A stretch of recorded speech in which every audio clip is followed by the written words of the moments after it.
Hello, and again, welcome to Bit Depth.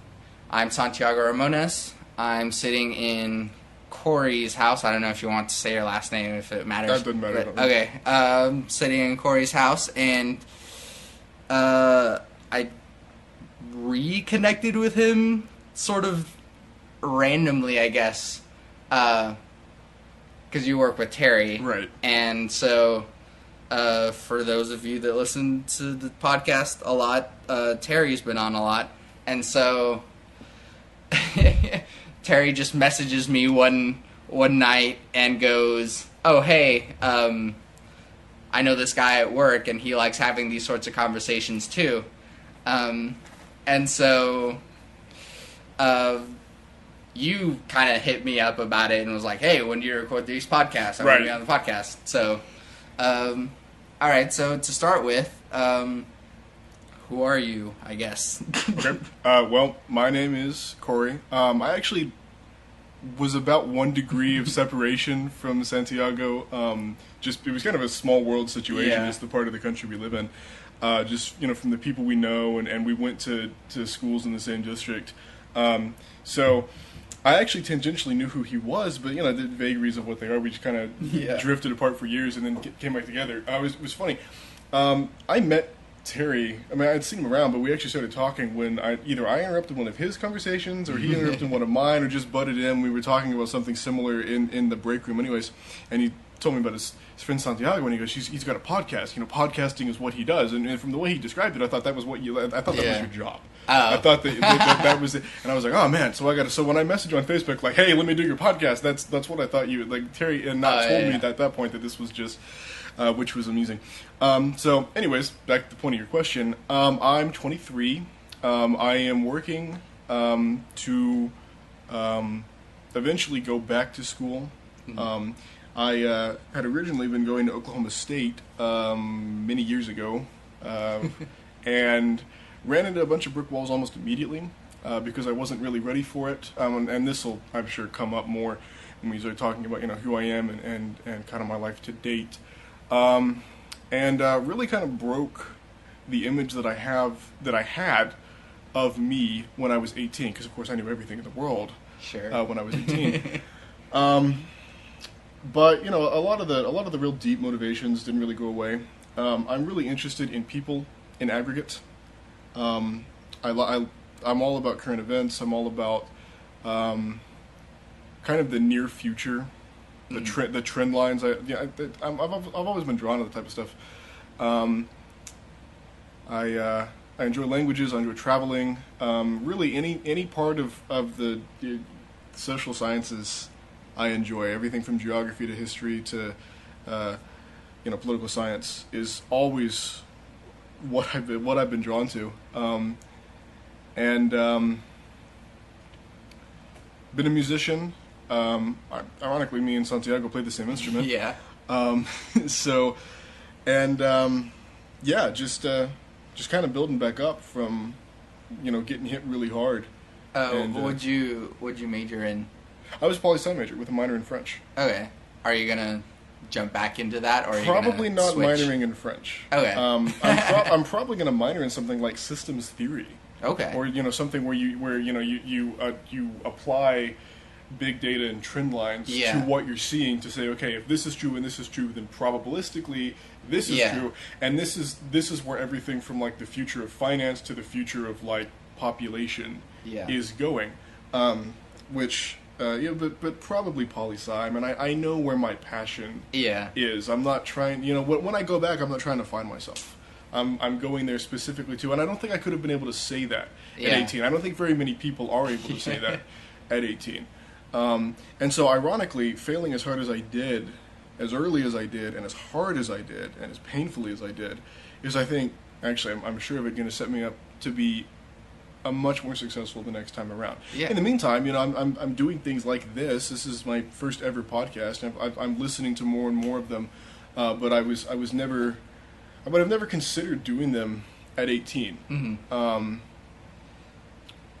It's kind of strange. I was actually really cloistered growing up, and so I'm now kind of experiencing this kind of whole new world scenario like yearly, and I feel like I'm a late bloomer in this regard. I used to say that I thought I was behind, and I don't really believe that anymore, because it's not like I'm running a race.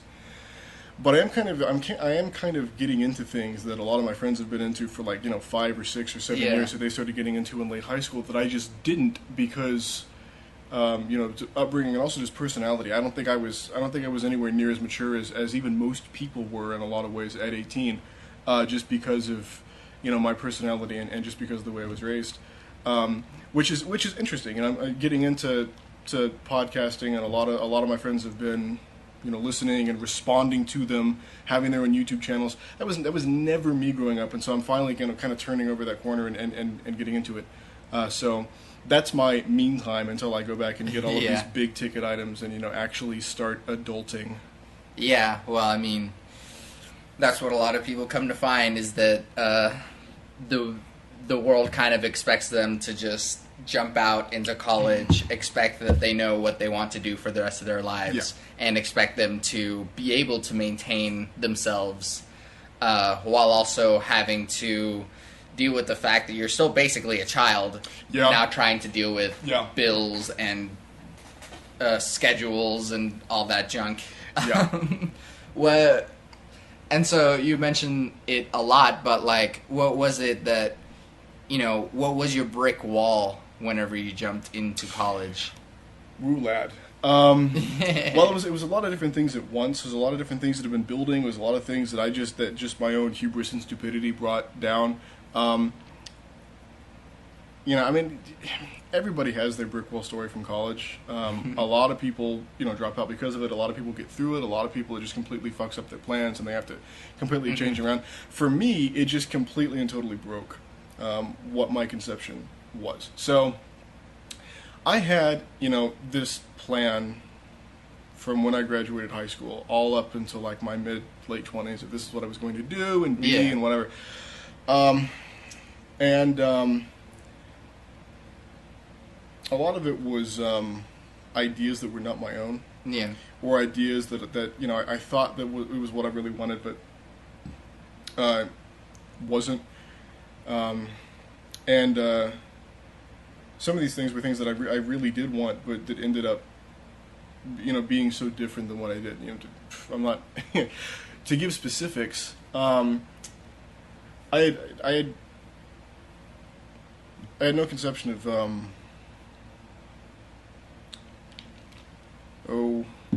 self-responsibility. I had no concept of independence either, because I never had any before. I started breaking down really, really quickly. I'd always been a very good student, but I'd also had parents that wouldn't let me fail. And so I'm not really sure, even to this day, how much of my success in high school was really mine or really theirs. Because I'd had, no small failures, leading up to any amount of resiliency, I started failing, just academically and also just psychologically almost immediately. Because I had, I had a measure of freedom that I had absolutely no idea what to do with. Yeah. Which actually meant that I didn't end up doing all that much with it. I didn't, build up doing what I actually wanted to do.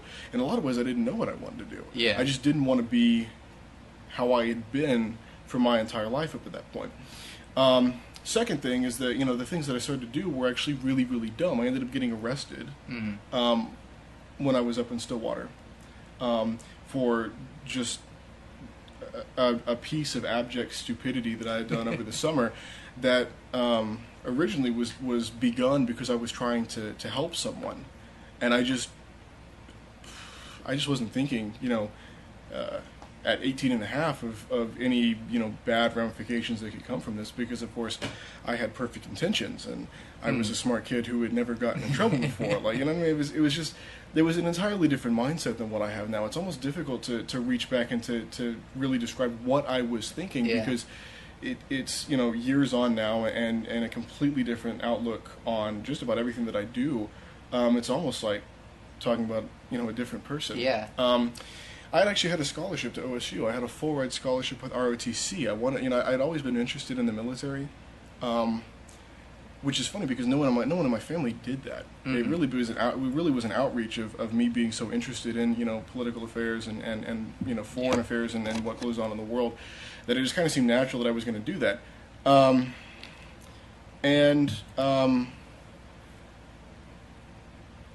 wasn't ready for that. Yeah. Either. I was not. I don't think on my own I would have qualified for the scholarship. And getting up there and having to be on my own, and not knowing how to form my own support group on my own left me extraordinarily isolated. And I ended up losing that as well. So getting arrested actually happened because of lies on another person's part. At 18, I underestimated how far an abuser would go to defend himself and keep on being abusive. And he ended up accusing me of some pretty heinous shit, which I didn't do, but I was dumb enough to put myself in a position where I ended up getting accused. Tried to help a person out that I knew actually through band. That was my biggest outlet in high school. That and cross country. And I tried to help her out over the summer because her guardian was,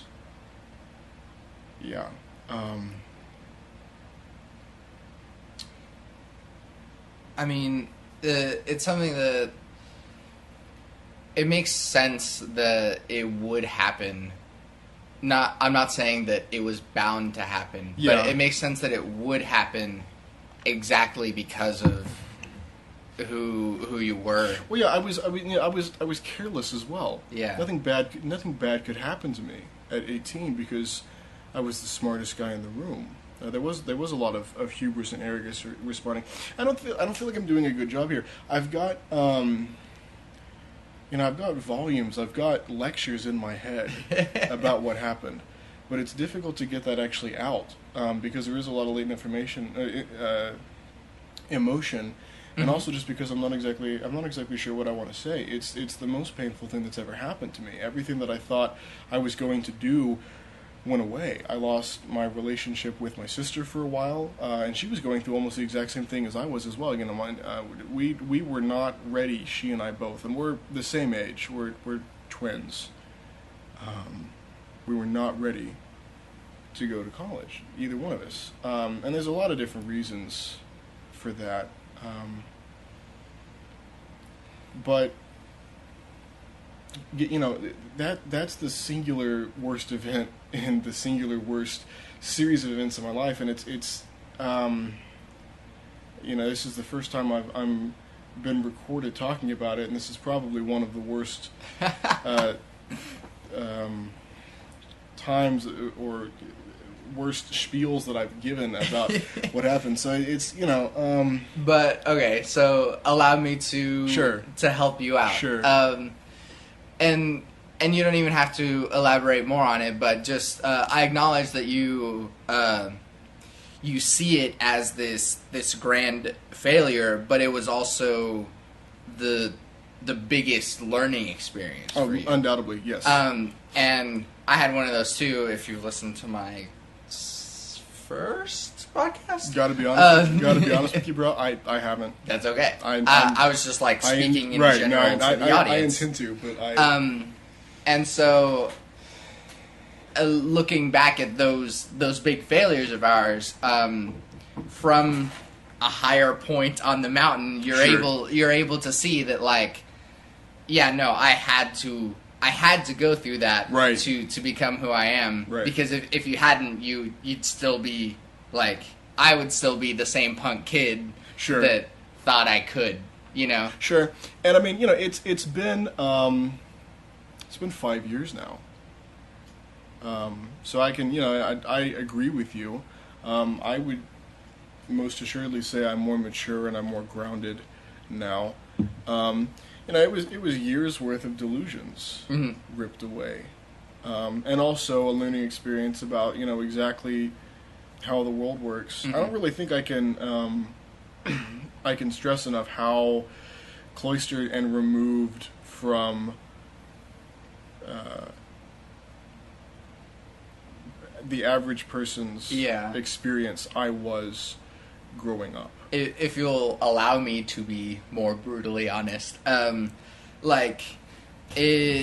just in my basic, I guess, impression of you, that even in I'm in your house and I can look around and go, oh, I can see, and then I see your parents and I see that I can see how what you're saying is that, oh man, I was very closeted from the realities. No, that was definitely the case, and that's kind of the way my family worked or didn't work. There's a lot of hidden dysfunction to this day that I don't think we're ever going to be actually able to work with until I'm on my own. So that's my goal right now, is to get enough independence to move out and start again.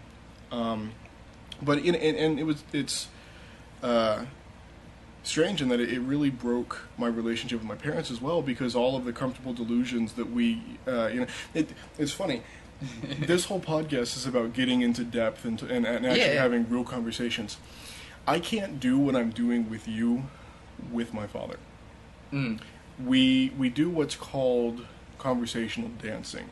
Where he says what he's supposed to say, and I respond with what I'm supposed to respond with, and that's, we delve a little bit below that, but there's definitely red lines that we can't cross without hurting the other one. And I've never had an organic relationship with him, but his rules govern my upbringing so much that I feel like I didn't have organic relationship with very many other people either. So I was a perennial outsider, not in the sense that I was like the kid with the goth clothing sitting in the corner, but just that there was a shallowness and a sense of being one arm tied behind your back, handicapped, or one step removed from the way that other people work. Just because growing up, I just wasn't allowed to be around other people in ways like that. And this was everything from not being allowed movies, really up until I left for college. And it's gotten better now, just because I'm old enough that and I work and I have my own money, that there's just a level of no, I'm going to do this anyways. That you gotta that it just kind of happens. But when I say I'm a late bloomer, I definitely am. I feel like I'm at now the level that most people are when they're 18 or 19, which will be great when I turn 40. But for now, it really is frustrating a lot of the times. Yeah, I mean, to be brutally honest, and you knew me back in the day. I'm sure you can corroborate a lot of this. And of course, your girlfriend knew me even better, and she can certainly corroborate that. So you were talking earlier, and I don't want to incriminate her on a podcast. No, that's fine. Does not like me very much, and I didn't know this because she hides it very well, and we weren't all that great of acquaintances. But and I could honestly see why, because I was always trying to compensate and trying to break in an organic way the few times that I was able to. And this meant that I was always performing, so to speak, and I don't really feel like I do that now because delusion stripped away. So okay, man, I'm so glad that we got your big this is the thing that broke me. And so, we're not gonna jump into the other one yet, but just even on a little more surface level, why is it that political science and these systems and statistics really resonate with you? Because they affect everybody. there's not a facet of your life that isn't affected by it, for good or for ill. People hate that that's the case. I mean, you'd like to have a little bit that isn't, but it is. And I've always trended towards thinking about the macro. Mm-hmm. To the extent that sometimes I neglect, my actual, this is what I have to do today, because I'm like, hey, in 5 years from now, the Chinese market is going to do this, and so I'm like, and it's, it's dumb, but that's what I do. And I'm not exactly sure why, but I have always trended towards the macro. And so when people are like, I want to help kids with, neurological disorders, and I'm like, great. I want to talk about how, borderlines drawn in the aftermath of World War I in the Middle East are contributing to, and then I just word vomit and people's eyes glaze over, and that's what I do. But that's always been what I'm just drawn to. It's what I'm passionate about. It's what I'm good at. I've got in libraries in my mind about where everything fits together in the world. But also I enjoy understanding. Mm-hmm. There's enough information, and there's enough separate cross purposes agendas going on in the world. There's a lot of obfuscation that goes on just as a natural part of people not wanting to know what they're up to. And I really do get a sense of enjoyment, almost in like a dog chasing a ball type of way, in really kind of figuring out, so this is how it works. Yeah. And I'm not talking about a conspiracy type, I see the strings that control the system. Sometimes it even Well, no, sometimes it is, but I'm not putting on my tinfoil hat this early. And so there really is just kind of a sense of this is fun in and of itself. Mm-hmm. This is not what I do yet. It's very difficult to break into this field if you don't have credentials. Mm-hmm. But this is what I do in my part time. I actually help run a website that collates primary sources for the Syrian civil war, and this is Twitter and Archive and YouTube and stuff, and you can take the primary sources that are happening literally as they're happening. I mean, something happens in Syria, and within 15 minutes, Twitter is exploding just as surely as the bombs are. Mm-hmm. And you can collate, okay, so they're going here and they're going here, and it's this particular group, and they're fighting this particular group, and sometimes two guys that you're following on separate sides will be like, go into so-and-so, and you're like, oh shit, we're going to get... We've gotten the same firefight filmed from both sides. Put up at the same time. We can almost 360-degree recreate specific instances just because everybody has a camera nowadays. Yeah. And so it's actually really easy. And so when I came back from Stillwater, I was actually very depressed, and it took me a long time to get out of it. But one of the only things that I fell into was just this, because it was almost direct escapism to begin with. That's another reason. It's important. There's a sense of what goes on in this sphere affects everyone else, and I think that growing up, that was also a part of it. It was the sense of I'm not just this kid who reads good in central Oklahoma. Now I'm an audience to world-changing events. Yeah. Thing. Which is also one of the reasons that I so desperately wanted to join the military, because that's what they do, right? And no, I mean, if I had graduated in 2015 and commissioned, we ran out of wars before I would have commissioned. I understand that I probably would be some bored as shit intel officer in Fort Drum in upstate middle of nowhere, New York, hating life. But I also don't want to just sour grapes that I might be doing something great, but it doesn't matter. That world's closed now. But I still want to do something there, because even when I was depressed, even when my world was ending, and I had suicidal thoughts, because everything that I figured that I was going to do, I didn't have a backup plan, had crumbled. That was what I was doing. Mm-hmm. And it was really in that moment when I didn't have to read a motivational book that said, hey, what do you do in your free time when it just kind of clicked. I was like, this is the only thing that I'm doing. I lost contact with almost all of my friends. I'm not talking to the ones that I kept contact with, just because depression is a silly thing and makes you not want to seek help to beat it. But I was talking to these Arab guys and these Syrian Christians and these guys, these refugees halfway across the world, and kind of forming this 24-hour around the clock net together to start this website. And that was kind of the moment that I was like, hey, there's still something here. And so that's how I know that that's what I want to do.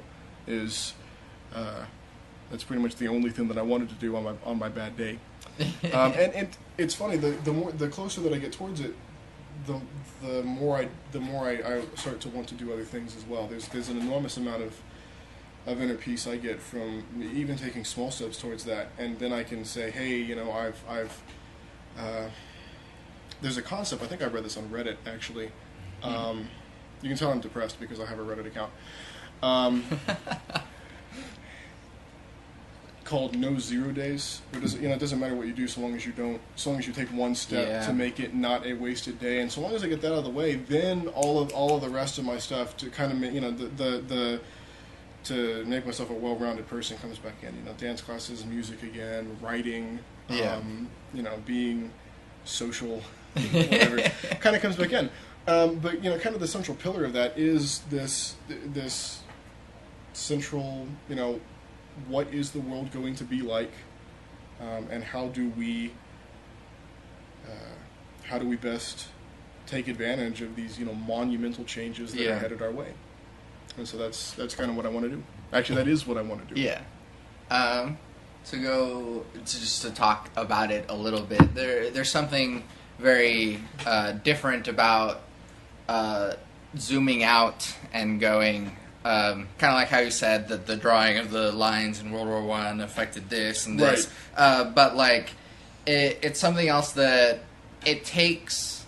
You really do have to zoom out in order to see the impact, almost in zooming out in time. That as soon as something happens, you can't immediately go, well, it's because of this, or right. But then immediately, like maybe afterwards, you go, oh man, this is a direct link. Yeah.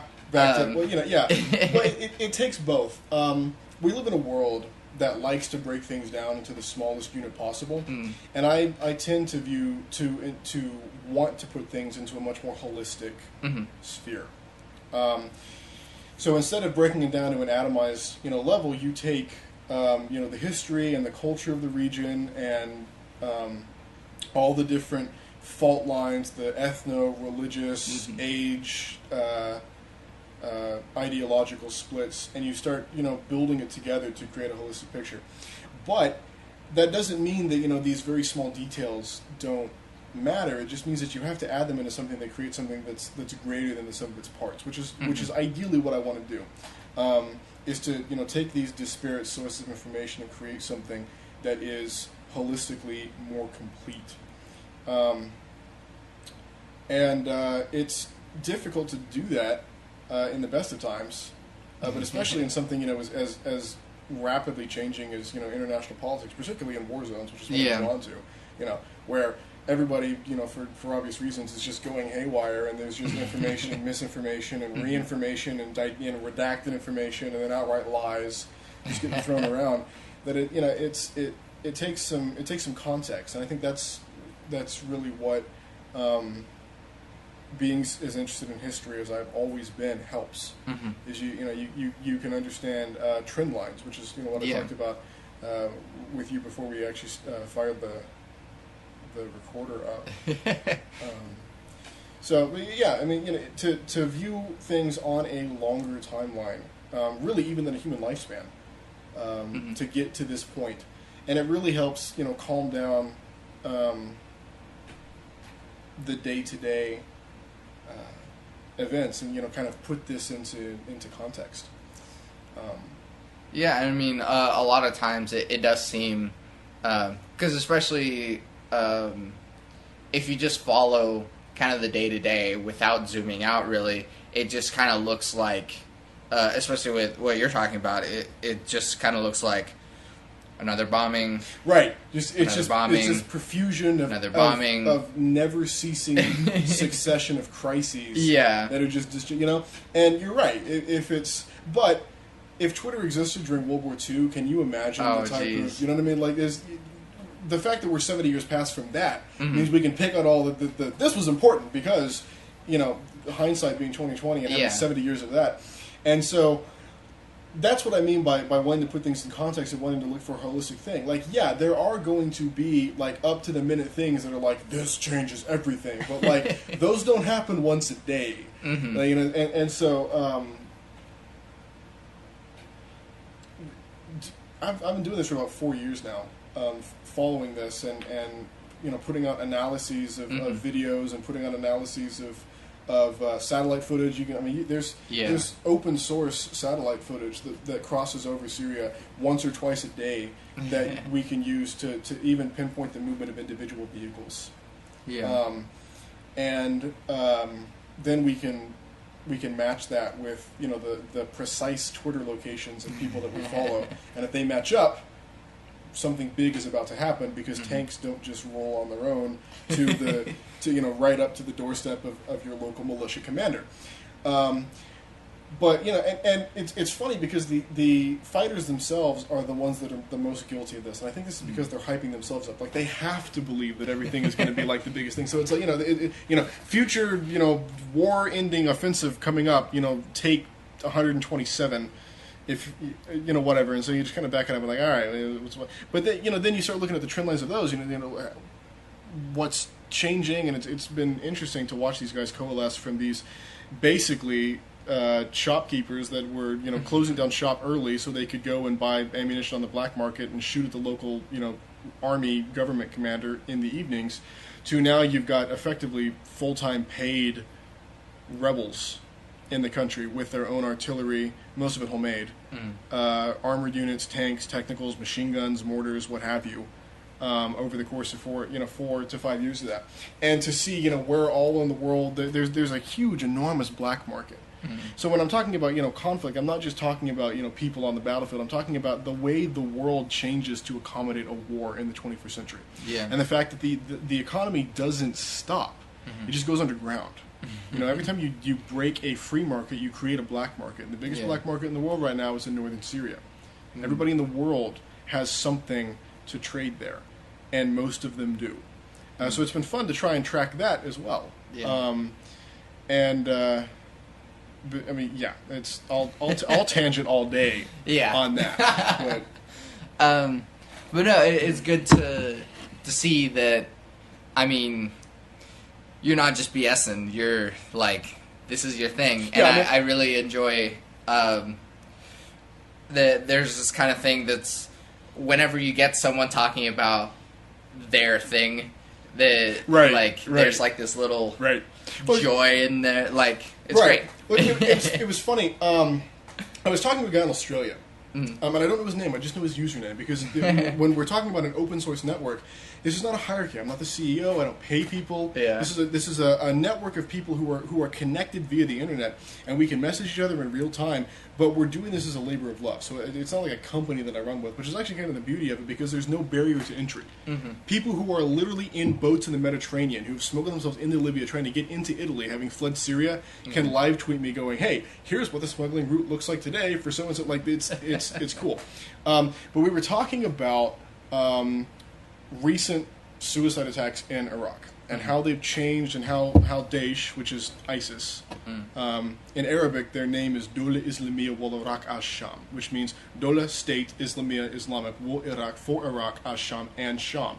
Sham means the Levant means all the Middle East that drains into the Mediterranean. If it drains in the Gulf, it's not Sham. So they're already branding themselves as we're all of the jihadists that live in this box, basically. But the Arabs just call them Daesh, because Dawla Islamiyya what is really long.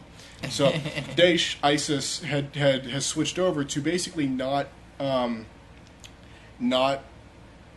boot camping a lot of their attackers.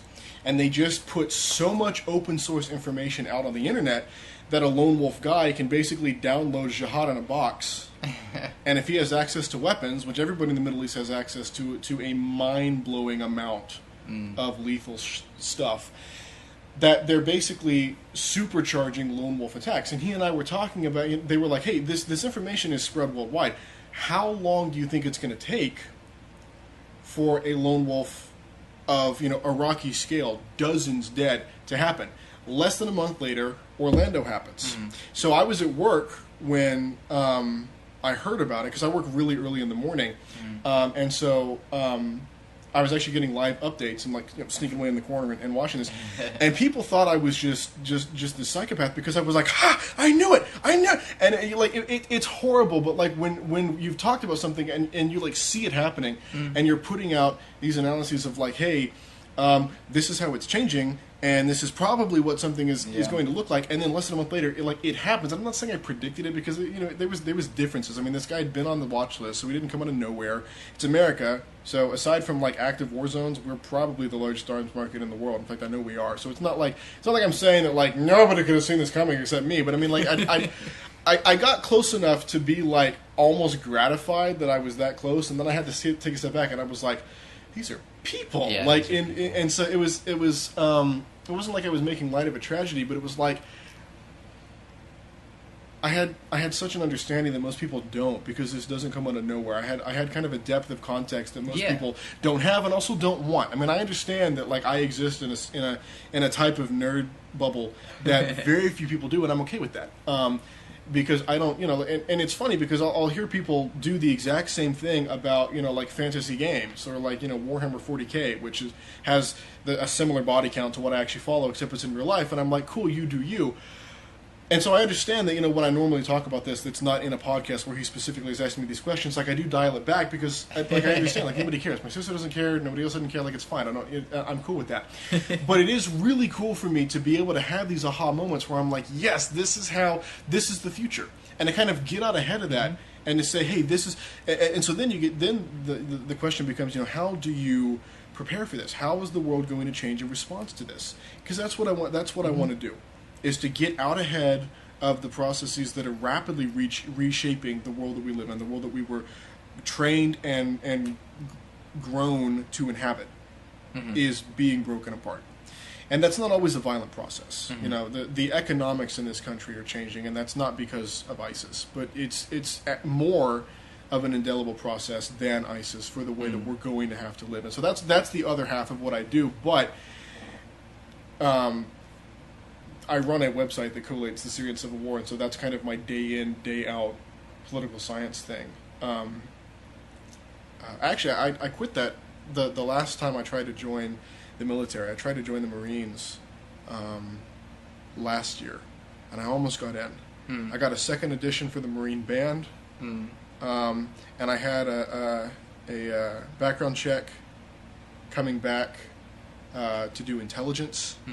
And they ended up turning me down because of that arrest. And after that, I was like, fuck everything. Like, I stopped doing the website. I had a double dip depression, and I'm bouncing back from that. And that, honestly, I held on to all of these delusions for so long that I was like, hey, I can make this work still. And that was the straw. And I was just like, I gotta do things completely differently. Which is funny because, like, what I wanted to do didn't change. But the way in which I want to do it and just the mindset that I have to do this is very, very different. And so instead of being like the guy that wants to save everything, now I just want to understand. And now I just want to, to kind of create as I go along and be a lot more open about it. Because old me didn't work very well and was not as complete of a person as I thought he was. But yeah, that's... what was the question? I think at some point you start realizing, for one, whenever you got like stoked, I guess, that like, oh, Orlando happened, but it shows that the information makes sense, and the information is working, right? And so that shows that what you're doing is important, and that you can still take part in it. Okay, so since we are at that point, the next part is that what is it that like fuels your views of the world, and what is your view of the world, basically? I mean,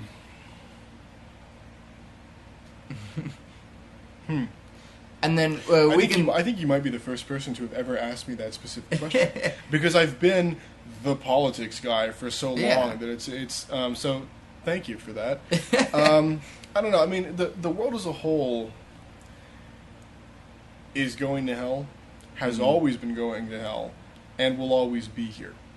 So I'm not apocalyptic in my outlook, because even though I deal with some pretty heavy stuff, it's we've been here before. Yeah. And there's in a lot of ways, the world's going pretty great, and the outlook looks pretty good with some definite caveats when you talk about feedback loops and stuff.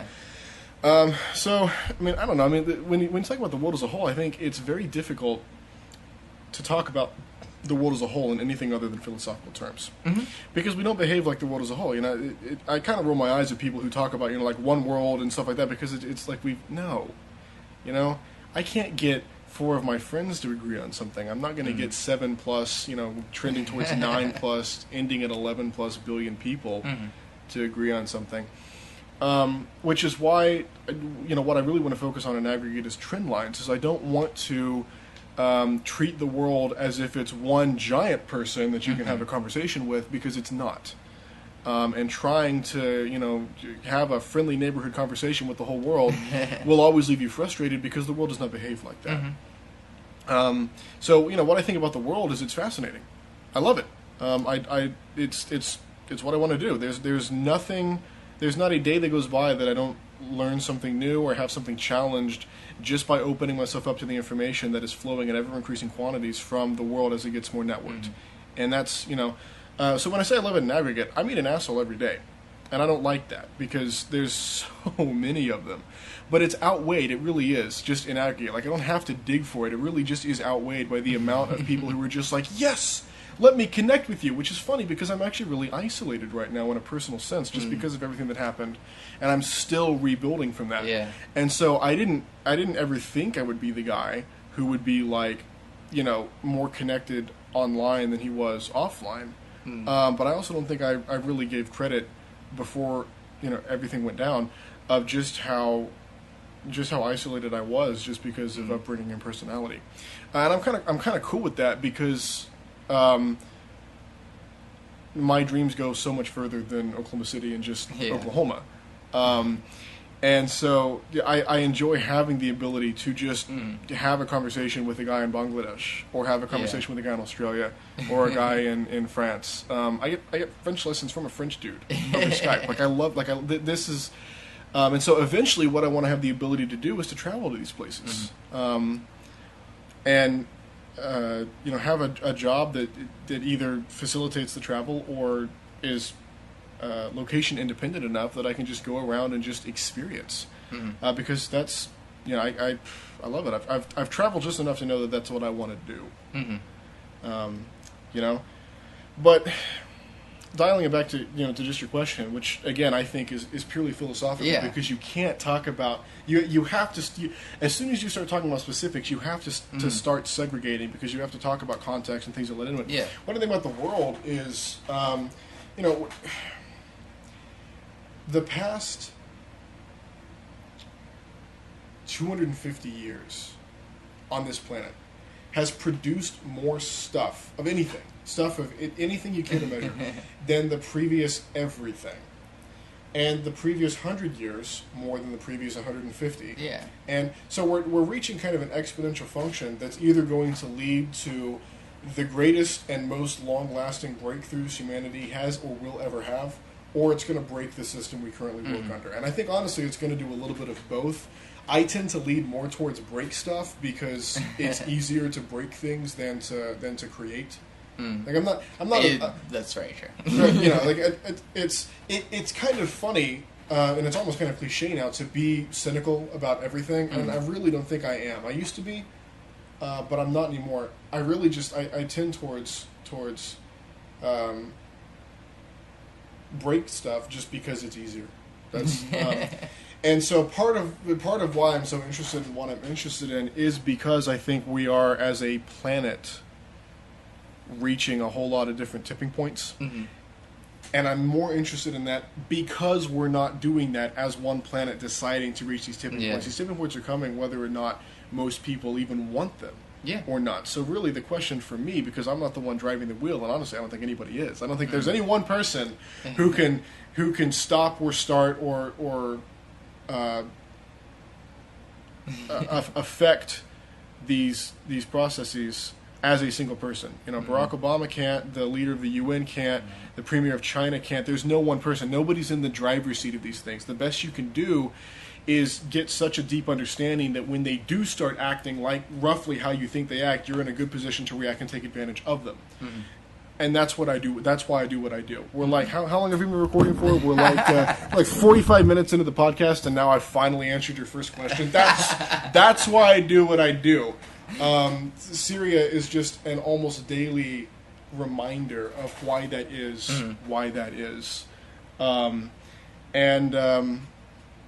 That's what I think about the world. We're living in times that can't be described with other times.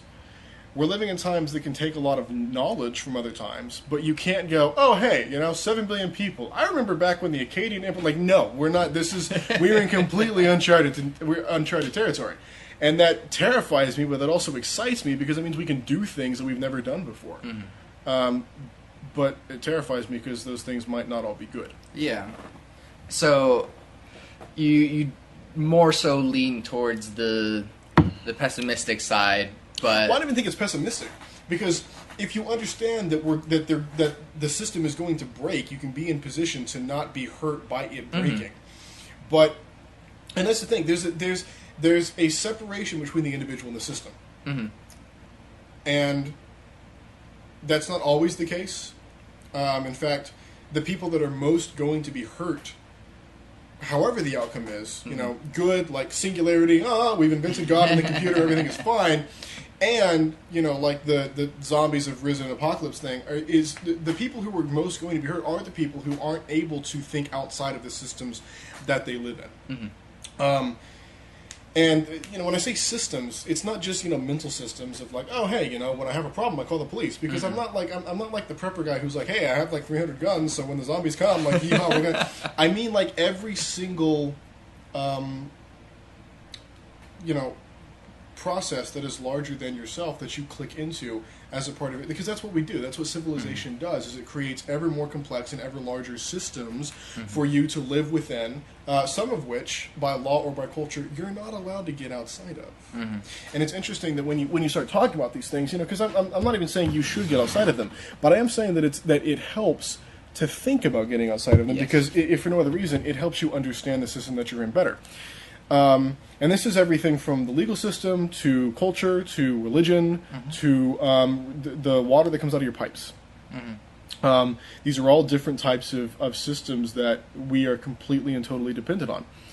And to really kind of figure out, where this came from, where it's going, and how individuals can make better use of that, so that when these things start rapidly changing / breaking down, maybe both at the same time, mm-hmm.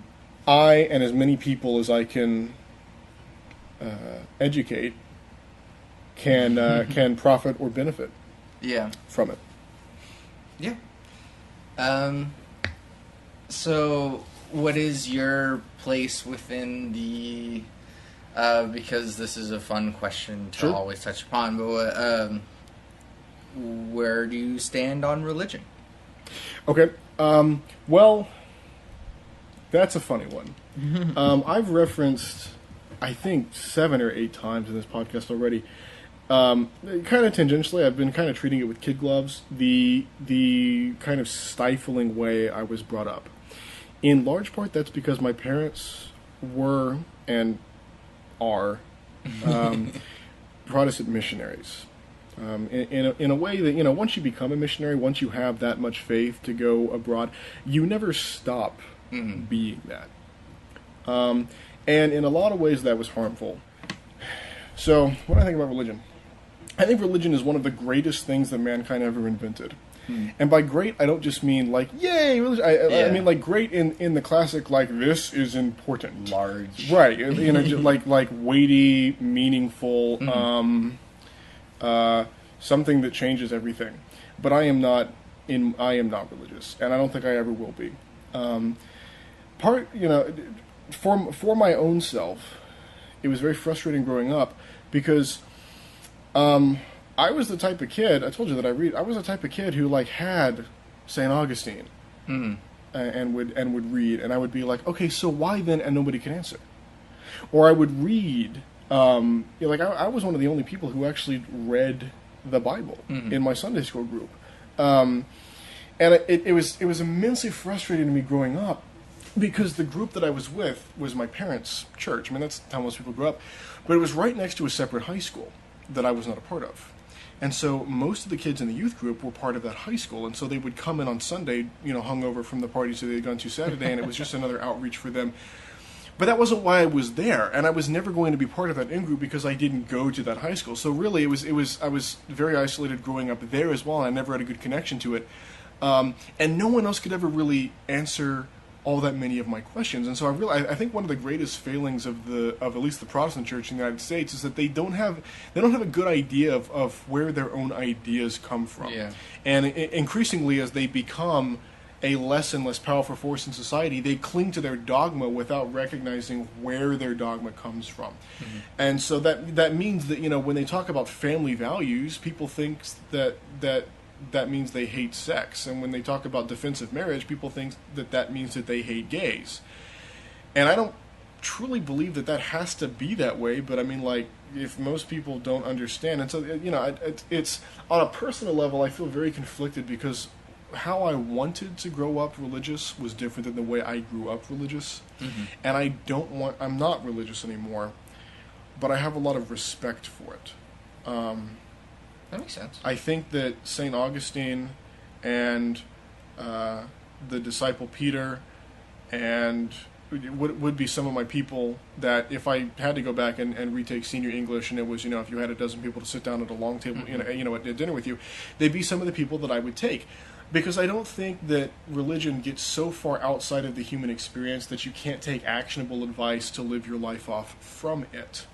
But you also have to understand the context in which they were writing. And, I mean, the fact that we live in an era where I'm looking at a fan that I can turn on that runs on electricity, that runs off of oil, is just not something that they had. Yeah. And we're so far outside that this, I think the greatest enemy of religion is not atheism, it's materialism. Once people attain a certain standard of, hey, the lights come on when I hit the switch, you start seeing church or mosque or synagogue or temple attendance drop precipitously. And it's because there's a level of comfort that's attained.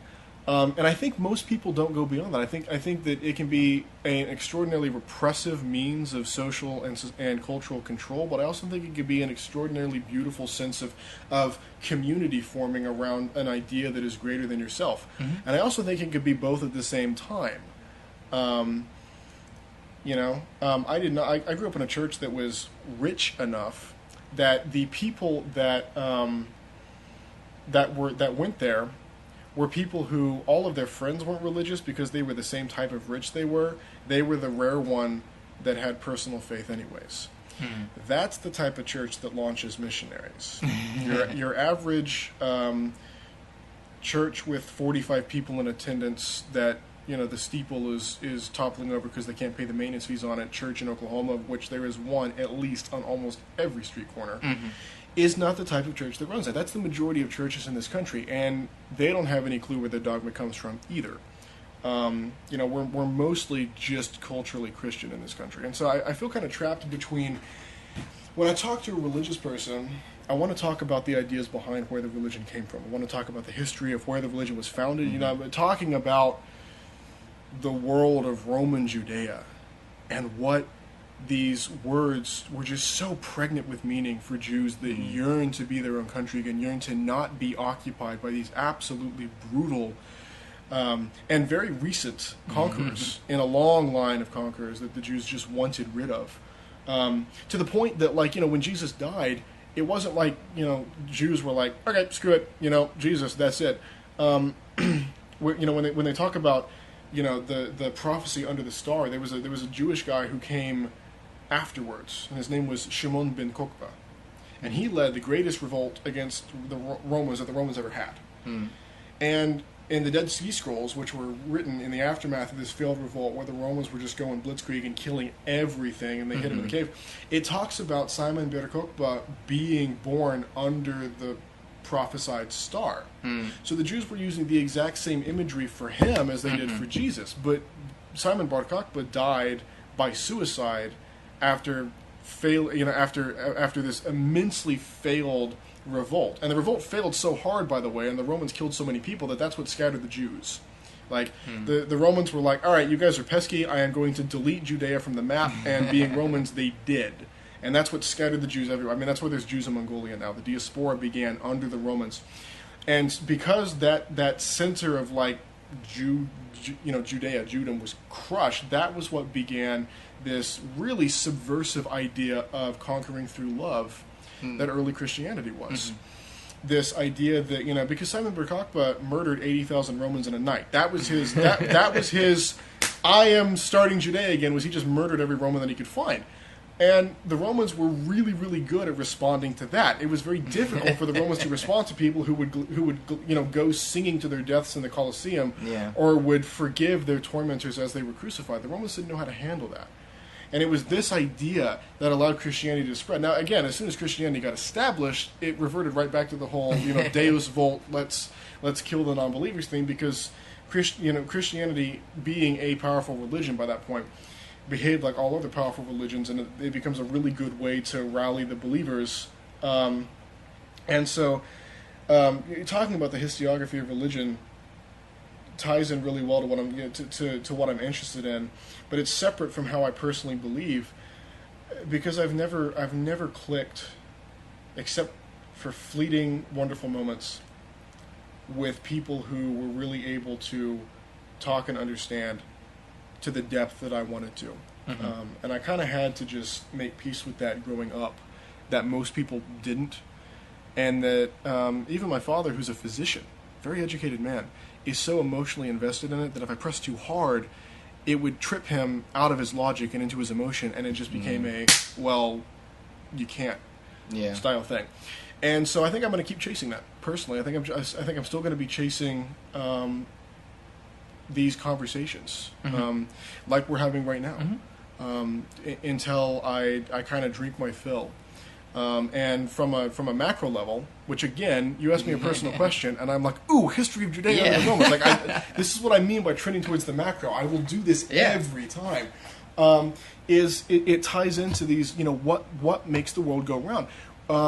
In the West, we're probably the most atheistic we've ever been. But if you look at the world as a whole, it's the most religious the world has ever been, and that's not going to change. Atheism has always been a drop in the bucket compared to religion.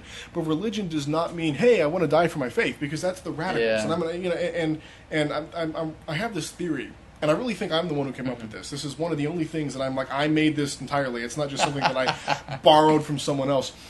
That if you have any group of people, and it doesn't matter what the group is, it doesn't matter why they formed, the radicals in the group drive where that group goes. And radicals, by definition, are the minority.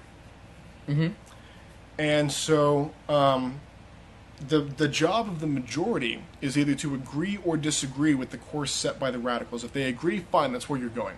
If you disagree, then the job of the radicals is to come up with a different idea. But at no point does the moderate majority figure out or decide where they're going, because they're the moderates. They're the guys who show up to church 5 minutes late and go, I'm Christian. They're not the guys who were saying, because you're Christian, you must.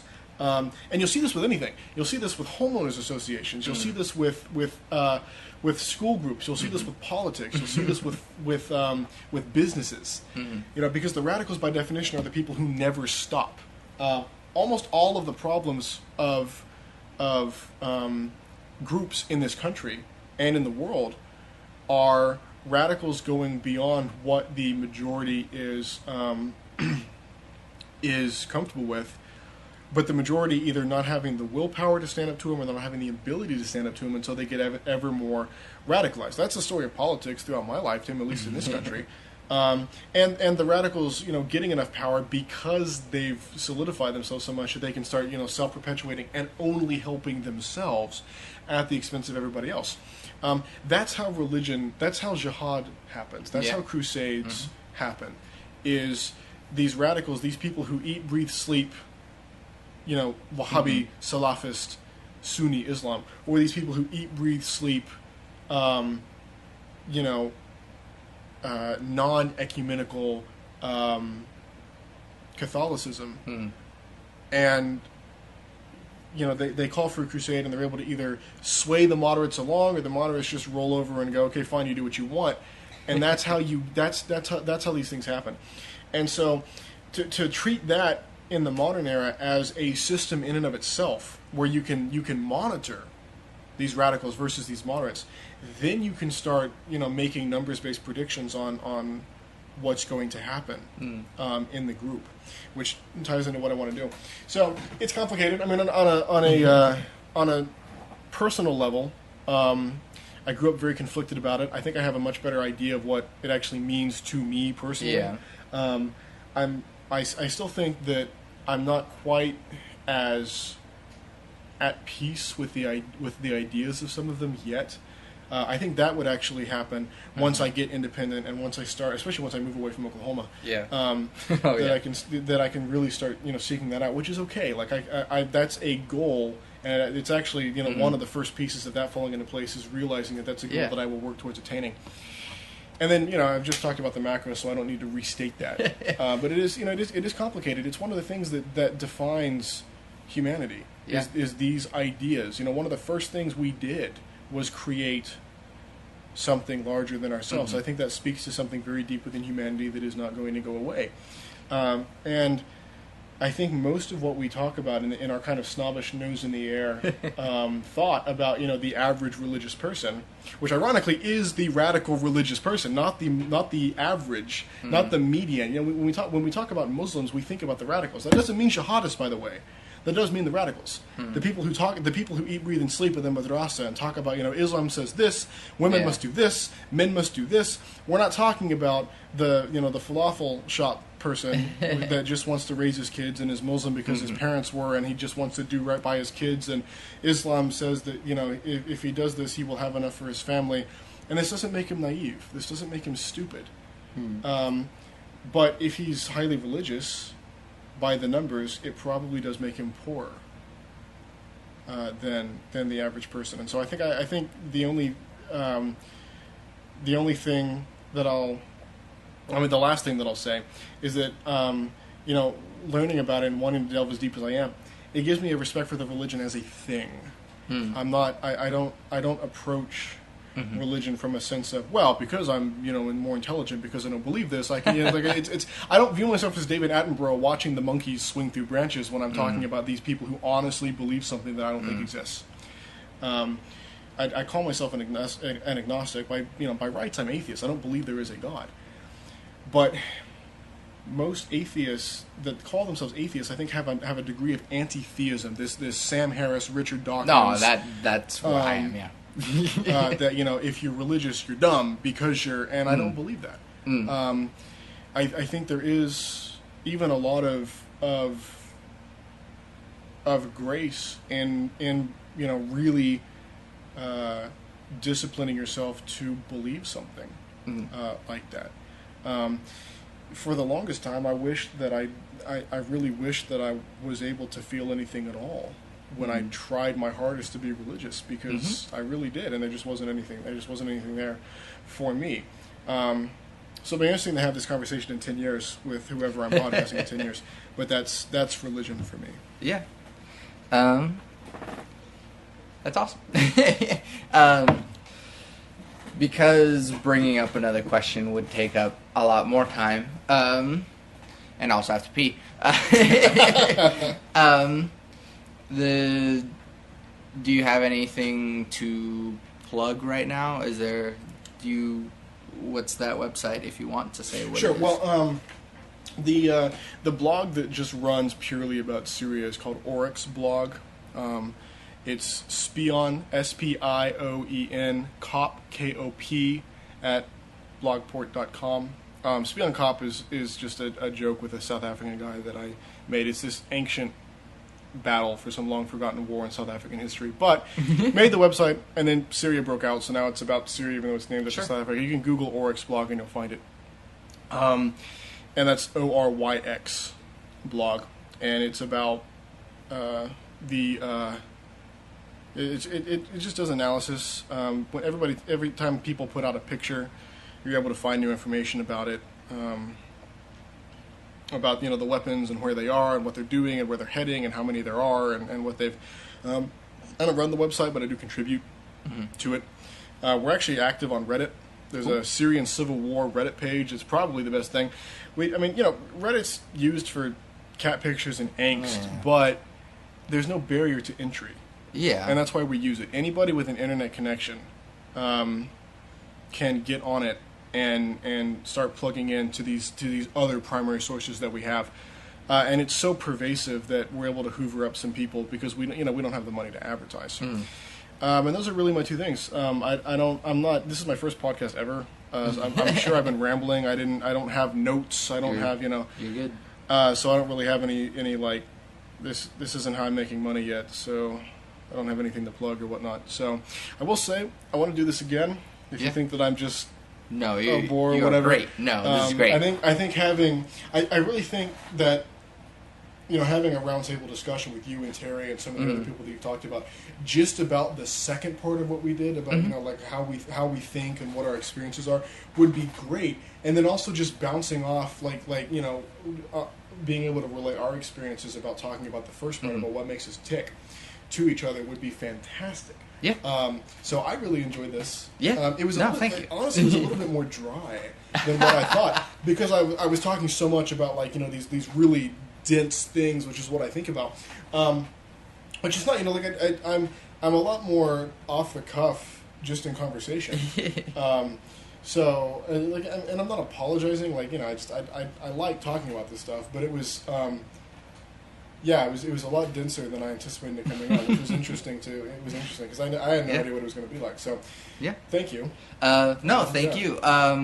We're actually about to do a second one, so don't worry about that. Sure. But since we're breaking this into the other half, I just want to say my three things that I always close every podcast with, which is love never fails. It's going to be okay. I might be wrong. Thanks for listening.